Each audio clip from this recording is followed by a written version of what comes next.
Everyone, नमस्कार. तुमचं स्वागत आहे माझं यूट्यूब चॅनल पूजाज क्रिएशनमध्ये. मी 7 डेज 7 साडीचे ड्रेसेस अशी सिरीज चालू केली. त्यातला डे 1 आहे आज आणि हा मी साडीचा ड्रेस शिवलेला आहे. तर ही काठपदर साडी होती, त्याला असे दोन्ही साईडला बॉर्डर होत्या, तर त्या दोन्ही बॉर्डर काढून अटॅच केल्या आणि हा पदरात अप्पर पार्ट रेडी केलेला आहे.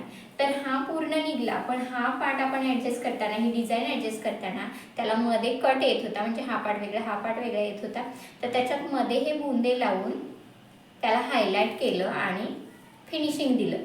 तर हा कलर आहे तो हा कलर इथे लावल्यामुळे बुंद्यांना थोडा त्याचा परफेक्शन आलं आहे आणि हा पूर्ण साडीच्या अशा प्लीट टाकून शिवून घेतलेले. तर माझं हे 7 डे 7 साडीचे ड्रेसेस ह्या सिरीजला तुम्ही भरपूर प्रतिसाद द्या आणि नेक्स्ट व्हिडिओ माझा नक्की बघा आणि आवडला असेल तर लाईक शेअर आणि सबस्क्राईब करायला विसरू नका. थँक्यू.